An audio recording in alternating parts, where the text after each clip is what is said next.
అధికారంలోకి వచ్చిన 2 నెలలలోపు 25,000 ఉద్యోగ నియామకాలు ఏ ఎల్బీ స్టేడియంలో మేము బాధ్యత చేపట్టినమో మీరందరూ కష్టపడి మాకు ఉద్యోగాలు ఇస్తే ప్రమాణ స్వీకారం చేసినమో అదే ఎల్బీ స్టేడియంలో 25,000 మంది నిరుద్యోగ యువకులకు ఉద్యోగ నియామక పత్రాలు మన ప్రభుత్వం ఇచ్చింది.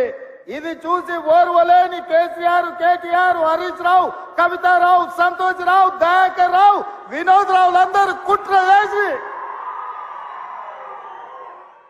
ఇవాళ కాంగ్రెస్ పార్టీ మీద శాపనార్థాలు పెడుతున్నారు. నేను అడుగుతున్నా, సోయిలేని సన్నాసులను, దద్దమ్మలను, పేదోళ్ళ బిడ్డలకు మేము వేలాది ఉద్యోగాలు ఇస్తే మీ కడుపు మండిందా అని చెప్పి నేను అడుగుతున్నా. నీ బిడ్డను నిజామాబాద్ లో బండకేసి కొడితే 6 నెలలు తిరగకముందనే నువ్వు ఎమ్మెల్సీ పదవి ఇచ్చినావు. నీ సుట్టపని వినోద్ రావును కరీంనగర్ లో బోతి తీసి పాతి పెడితే ప్లానింగ్ కమిషన్ వైస్ చైర్మన్ ఇచ్చిన 6 నెలల. మరి నీ కుటుంబానికి ప్రజలు బండకేసి కొడితే ఉద్యోగాలు ఇచ్చుకున్నావు కదా. మా పేదల బిడ్డలు, మా దళితుల బిడ్డలు, మా గిరిజనుల బిడ్డలు, మా ఆదివాసుల బిడ్డలు, మా బలైన వర్గాల బిడ్డలు, మా మైనారిటీల బిడ్డలు, నిరుపేదల బిడ్డలు 10 ఏళ్లు తల్లిదండ్రులు ఊర్లలో కష్టపడి రూపాయి కూడబెట్టి అశోక్ నగర్ చౌరస్తాల్లో, దిల్సుఖ్ నగర్ చౌరస్తాల్లో కోచింగ్ సెంటర్లలో చదువులు చదివించుకొని వాళ్ళ పిల్లలు 10 ఏళ్ల నుంచి పెళ్లిళ్ళు గాక ఉద్యోగాలు లేక రోడ్ల మీద తిరుగుతుంటే ఏ ఒక్క రోజైనా నువ్వు ఆలోచన చేసినవా చంద్రశేఖర్ రావు అని నేను అడుగుతున్నా. ఇవాళ నీ బిడ్డలకు ఉద్యోగం లేకపోతే నీకు దుఃఖం వచ్చింది. ఉన్న పలంగా వాళ్ళకు పదవులు గట్టబెట్టినావు. మరి 10 ఏళ్లు పెళ్లిళ్ళు కాకుండా ఉద్యోగాలు లేకుండా పేదోళ్ళ బిడ్డలు రోడ్ల మీద వీధులు ఎంబడి నిరుద్యోగులుగా తిరుగుతూ చెట్లకు ఉరేసుకొని చచ్చిపోతుంటే నువ్వు మనిషివా, మానవ రూపంలో ఉన్న మృగానివా కేసీఆర్? నువ్వు ఏ ఒక్క రోజైనా ఆ పేదోళ్ళ బిడ్డల గురించి ఆలోచన చేసినవా?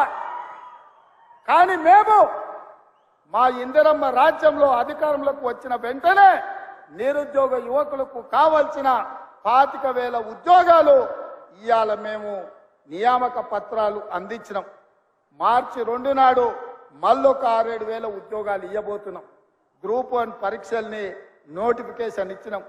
తొందరలోనే మెగా డిఎస్సి నోటిఫికేషన్ ఇచ్చి గ్రామాలలో, తండాలలో, గూడాలలో పేదోళ్ళ పిల్లలకు చదువులు చెప్పించడానికి పంతుల్లో నియామకం చేపట్టే బాధ్యత మా ప్రభుత్వం తీసుకుంటుందని ఈ చేవెళ్ల గడ్డ మీద నుంచి నేను చెప్తున్నా.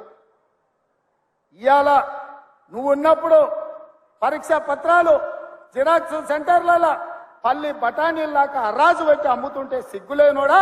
ఏ ఒక్క రోజైనా దద్దమ్మల్లో ఆ దొంగల్ని అరెస్టు చేసినవా? మేము వచ్చినాక బొక్కలేసినాం ఎవడైనా అట్లా చేస్తా అంటే.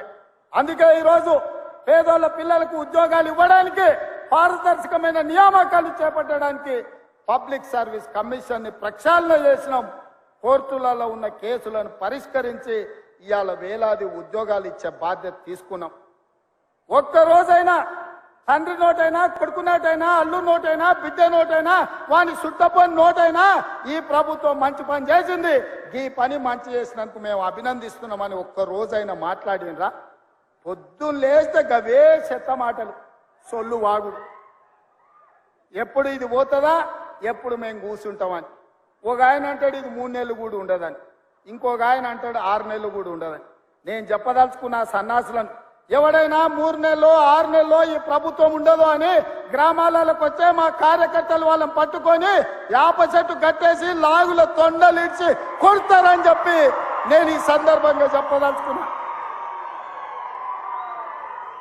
ఆ సన్నాసుడు అంటుండు ఎన్నికల కంటే ముందు రేవంత్ రెడ్డి పేరు చెప్తే 3 సీట్లు రాకపోతుండే అని. నేను ఇవాళ ఈ వేదిక మీద నుంచి ఆ సొల్లు వాగుడు వాగే కేటీఆర్ సవాలు విసురుతున్నా. బిడ్డ, ఇవాళ నేనే ముఖ్యమంత్రి, నేనే పిసిసి ప్రెసిడెంట్ను.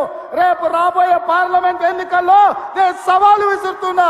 నీ చేతనైతే దమ్ముంటే, నువ్వు మొగోడు అయితే ఈ తెలంగాణ రాష్ట్రంలో బిడ్డ ఒక్క సీటు గెలిచి చూపించు.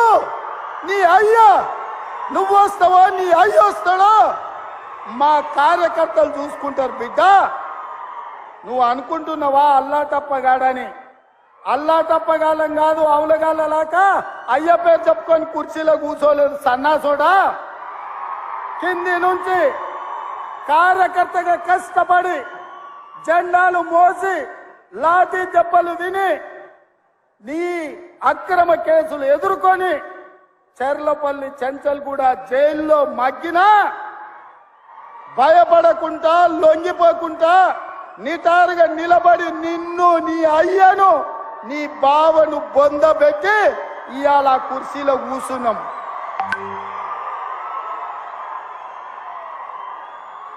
ఈ కుర్చీ ఇనాం కింద వచ్చింది కాదు, ఈ కుర్చీ అయ్య పేరు చెప్తే వచ్చింది కాదు బిడ్డ. నల్లమల అడవి నుంచి తొక్కుకుంటూ వచ్చి నీలాగటో నెత్తి మీద కాలు పెట్టి తొక్కి ఆ కుర్చీలో కూర్చోబెట్టిండు మా కార్యకర్తలు. ఇవాళ కుర్చీ ఉందంటే అది మా కార్యకర్తల త్యాగం. ఇవాళ కుర్చీ ఉందంటే మా కార్యకర్తల పోరాటం.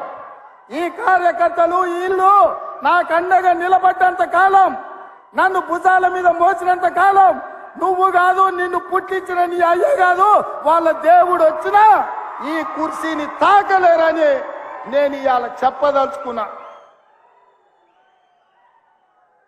ఇవాళ ఆయన మాట్లాడుతుండు మేము సోషల్ మీడియా ఉంటే మేము గెలిచేటోళ్ళమని. అరే సన్నాసోడా, ఉన్న టీవీలన్నీ సుట్టపొల్లవే కదరా. మాకేమన్నా టీవీ ఉందా, మాకేమన్నా పేపర్ ఉందా?